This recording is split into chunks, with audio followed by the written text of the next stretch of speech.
Ano ai me ke aloha ina makamaka, and welcome to A Second Glance, where we take an in-depth look at issues in and around Hawaii and the rest of the world. In this program, the main concentration will be on health, and this will be our third in a series of health discussions. We have had two other programs. The first program, we talked about deep culture. We also talked about what is the meaning of this health and wellness system, and is it misnamed? Should it be called instead a medical pharmacological system? Because a health and wellness system is much broader than just medicines and doctors.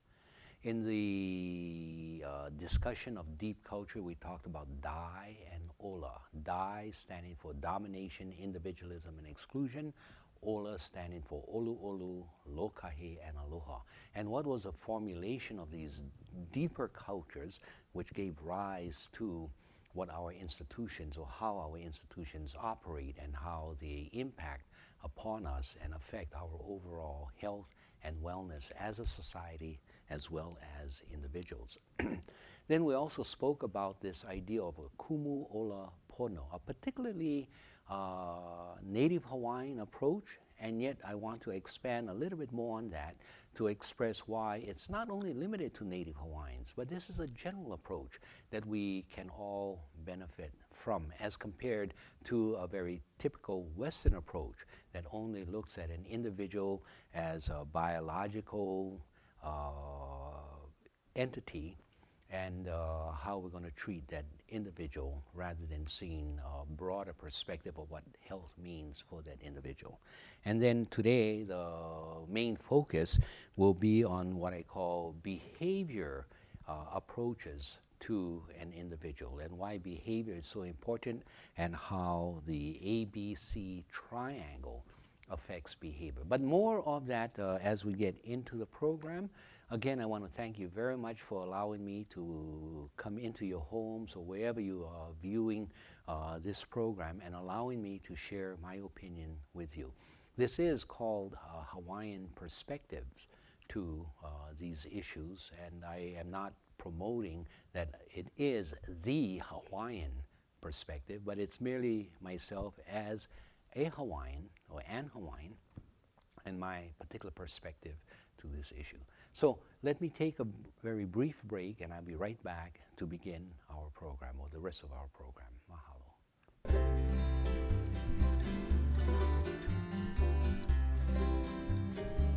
Kaulana na pua o Hawaii, Kupa ama hope o ka aina, Iki mai ka elele o ka loko ino. Aloha and welcome back to our program.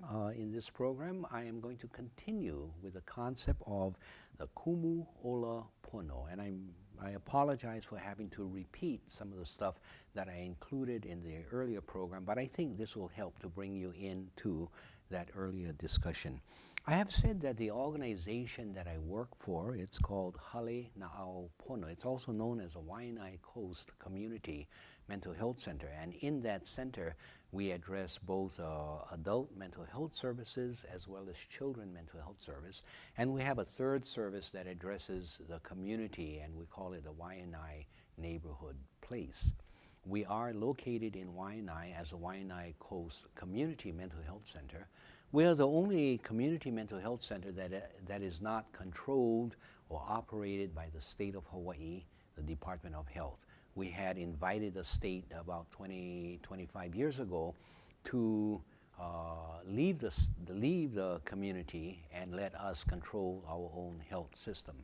And as a result of that, we spun off from the state, and today we are the only community mental health center that is controlled by the community. And as a result, we are able to explore, invent, devise, change a health system to meet our particular expression of what health is supposed to be. So it is Hale Na'au Pono that I am employed with. I am the executive director with that organization, and has been for the last 15 years, so about 15 years.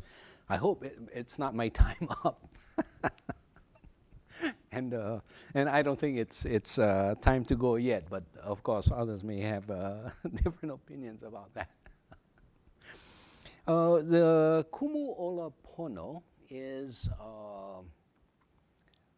a structure of service or an approach to wellness.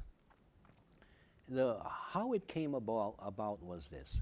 We were asked to roll out what was called a best evidence practice, and it was called, and it still is known as a best evidence practice, and it's called illness management and recovery.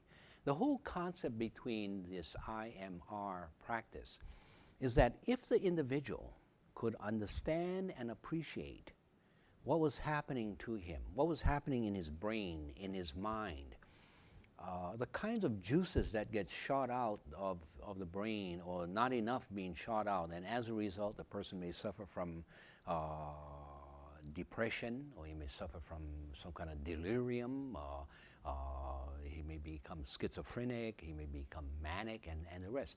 So if the individual who is suffering from these various diagnoses can understand and appreciate what is happening in his brain, then he will be able to appreciate why medication is so necessary, because it is through medication that it will affect changes in how the brain operates. And by understanding the importance of medication, hopefully the individual will become more what is called compliant with the medical regimen that is given to him or her by his treating psychiatrist. It's the same for the rest of the human body, and an understanding of why you are diabetic, or you are obese, or you are suffering from heart disease and the rest.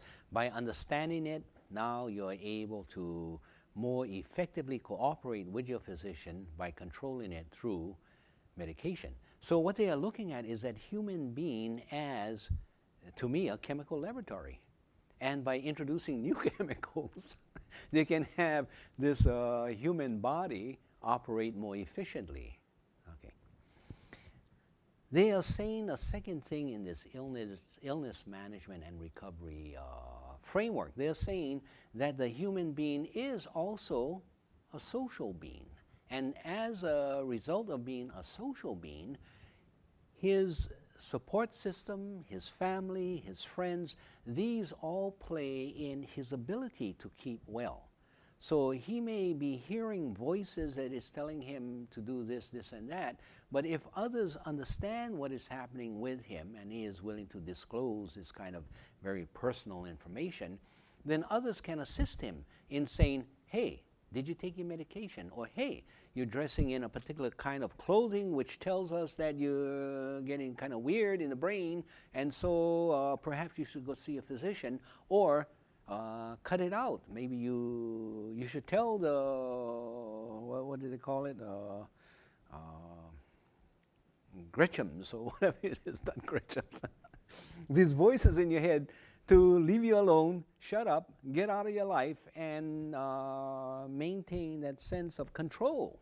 So that social support is very important to a person to maintain his behavior and his overall wellness. We took a look at this program, and what we did was, over a period of 2 years, I called together my staff, I called together clients who wanted to be involved, I called together people from the community to discuss what is the approach that we should take. Now, we recognize the importance of medication. We recognize the importance of social support.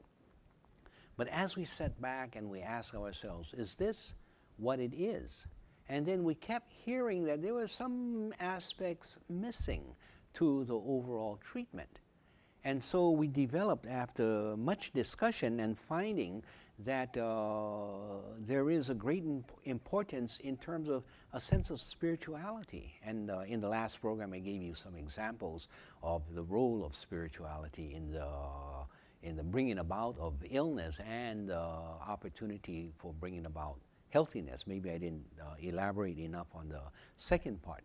But what we developed was eventually a program that was called the Voyage to Recovery, or the Kumu Olapono. And I want to show you what resulted from it. It's quite a hefty program. It's a curriculum that we follow at Halinaopono. It's a Voyage to Recovery, or the Kumu Olapono program, and we also say it's Kala Hikiola, a new day of life. Kala Hikiola, written in the Hawaiian.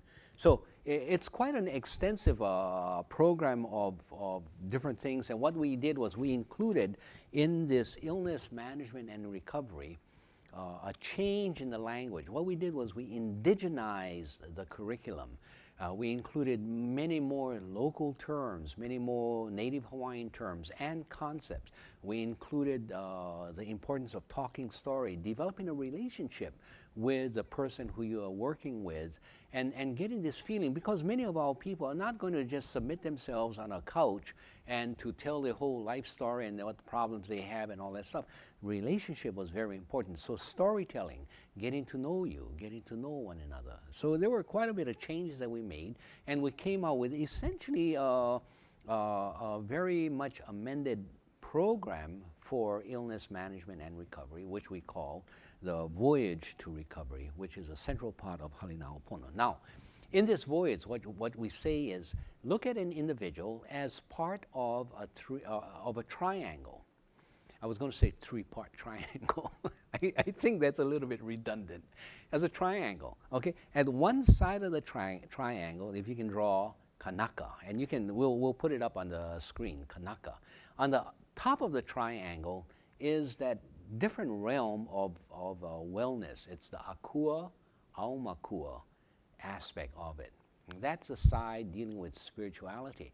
You know, a human being is far more than just a biological entity, far more than just a mental entity. A human being is also a spiritual entity.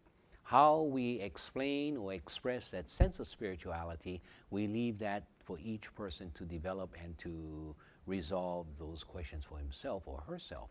But we recognize that there is an importance, no matter what race you come from, no matter what culture you grew up in, there is generally ingrained in it a sense of spirituality, or at least character development, and that is important in the overall health of an individual. And then we have at the end of that triangle, actually I should use this hand because it was on this side, and that's the Aina aspect. And there you see it, right there, Aina, okay. Thank you, Mauna. Now, in that Aina aspect, we talk about land and sea. We talk about not only land and sea and the physical environment of nature, but we also have to look at what are the conditions that a person lives in, his employment, his housing, his education, and all of those things that circulate around making life very difficult for some people or very enjoyable and relaxing for others. So if a person needs to remember to take his medication, and you're addressing the Kanaka side, and all you're doing is look at him as a person who is going to get well by just addressing that Kanaka side. But if he doesn't have a home, he doesn't have a refrigerator, he doesn't have a safe place to keep his medicine, his condition will have very strong impact on how well he cares for himself. So you have to see all three of these positions within your triangle, this Kumu Ola Pono. So that was what I had wanted to speak about or expand, and I guess I'm very poor at managing my time because we weren't able to discuss a lot of that earlier. And well, rather than dwelling on or expanding on those things, let me move to the third part of this series of programs, and that was dealing with our management of behavior. You know, behavior plays such an important role in the wellness of people, and it is the very foundation, I think, of whether or not a society and an individual is in good, healthy condition or not. Whether it is with primary health care and some of the issues dealing with let's say, diabetes, or the issues dealing with obesity or other primary healthcare issues, or mental health care issues. How a person conducts himself, what his behavior is, plays such an important role in his overall health. And that's why behavior control comes to mind in terms of how do we assist a person in managing his or her behavior? How do we change behavior? You know, previously, about, let's say, 30 years ago, I think it was, the idea of behavior management, behavior modification, behavior control was something that we always took a look at. And so we felt that if we can control behavior by the carrot or the stick approach, the punishment or the praise approach, and the experience as we deal with young children, you either praise them or you punish them based on their behavior and try to modify such behavior based on that approach, we find that it's really not effective. And yet, in a society that has limited resources, the first thing that comes to mind, the most obvious, is if a person gets out of hand, then criminalize him. Throw him in jail. Throw him in jail. And force him to modify his behavior, and until he does, keep him away from the general population. But the stupidity of that approach becomes obvious when we note that in the American society you have more criminals who are in jail than in other societies. Is it because they just like to jail people, but the criminality of everyone is equal among all societies? I don't think so. I think it's just that this simplistic approach of behavior modification by punishment or reward is so inappropriate, and it is such a simplistic approach to behavior that it just doesn't work. Let's go to what I call the ABC triangle of behavior. In the ABC triangle, what we have, as you note on the screen, is on the right, on the lower side. I'm seeing it opposite on the screen. But on that side, you have A for attitudes.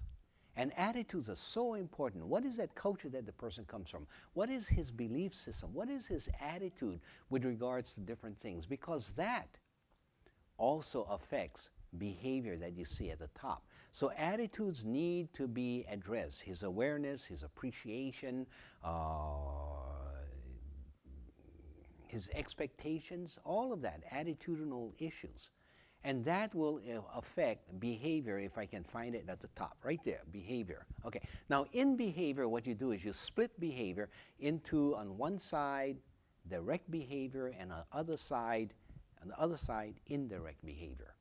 And in direct behavior, it's more obvious to us. So when you see a guy get punched or punch another person or stab or shoot, that's direct behavior, and we jump right in and we're ready to address that as that it's inappropriate behavior.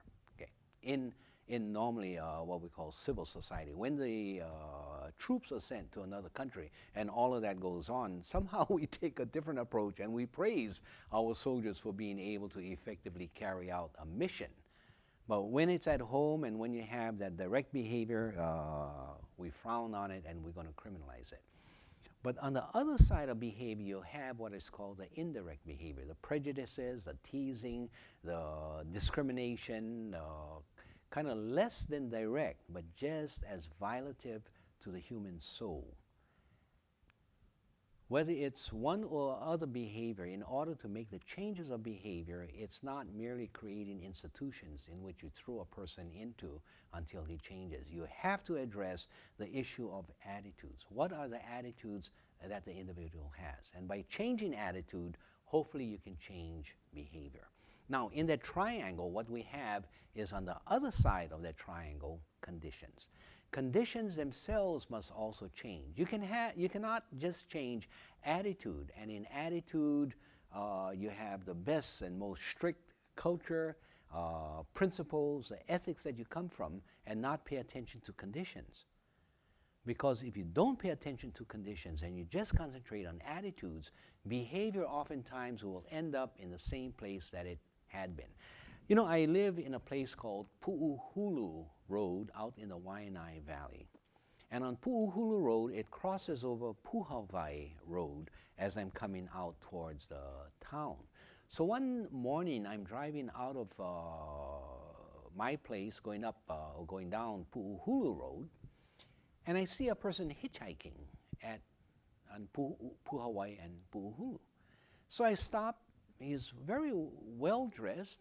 He's in a security uniform and very well put together. He appears to be a very strong, young individual. So I stopped and I picked him up. And so I said, brother, you need a ride? He said, yeah, I'm going to work. And he seems very animated, very excited. And so I say, hey, you know, I live here over 60 years, never saw you before. Where you from and what you up to? He said, yeah. I come right from the Otter Valley, from Nanakuli side. And I just got out of jail. And I got a job, and now I'm living with my grandmother. And yeah, but man, I spent too long time, wasted some years in jail, and I'm never going back. Never going back. Never going to return to the kind of behavior that I was involved in with drugs and other things like that. So I said, oh, you know, I'm very happy to hear that. And he says, and I asked him, why you think you're never going back? He says, because I become a born-again Christian. I have changed my attitude. I have taken a new approach to life. I changed all of that, and I'm never going back to that earlier behavior. So I told him, I really hope that it works out for you. And let me tell you very briefly, and you may not fully appreciate, but I'm going to tell you about this ABC triangle. A is for attitude, B is for behavior, C is for conditions. And you know what is happening is that many times we think once we change, we throw a person in jail, we change his attitude, and then put him out of jail and back into the same conditions that he had been in before. The conditions can be so strong that it pulls that person back to the same behavior that he had been conducting himself in. So you got to be very careful. Change your conditions. Don't come right back into the same community, into the same family or friends, and into the same lifestyle, but thinking that your change in attitude will be sufficient to move you into a different behavior. And his response was, don't worry about me, brother. I changed my attitude, and I'm never going back. And then he said, but you know, one problem is that my girlfriend, I think she's still my girlfriend, but she's in jail now, and she's fooling around with so-and-so, and they're into drugs and all that stuff. And so I'm trying to pull her back out, but I get in real hard time. And so I'm contacting other friends, and maybe we can work together and try to get on my side and all that stuff. I said, brother, watch out with these conditions. So I dropped him off in Waianae. Such an important discussion in a 2 to 3 mile distance. Never saw him again. About 3-4 months later, I saw his grandmother. Grandmother came over to my house for something else. And I said, oh, by the way, how is Keoki doing now? And she says, oh, poor thing. He went right back to jail. You know, it underlines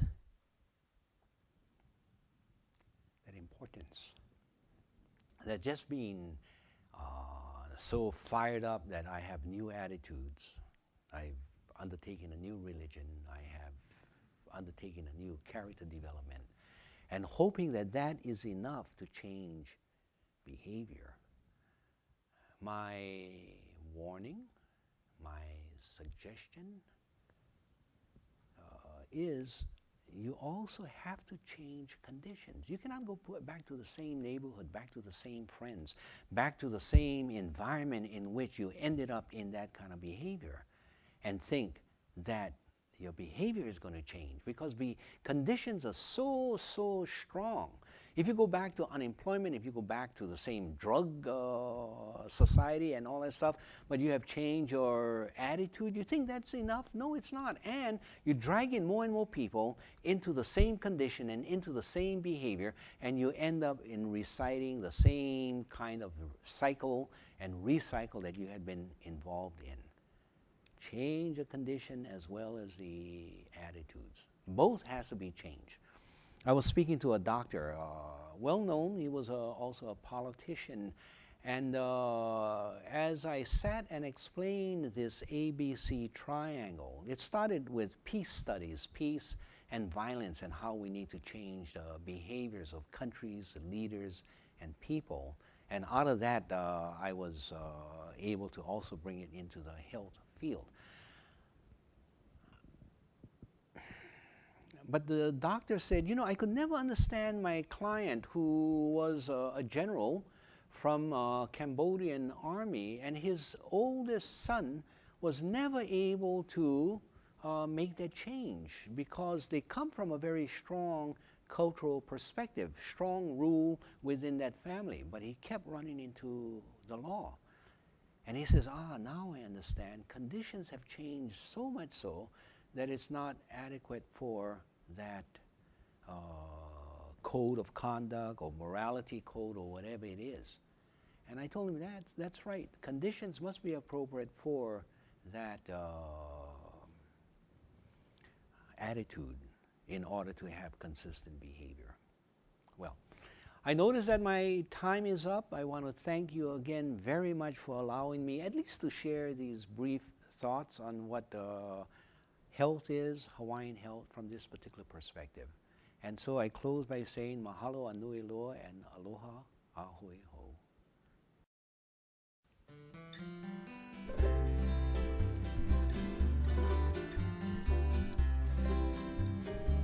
Kaulana nā pua o Hawaii,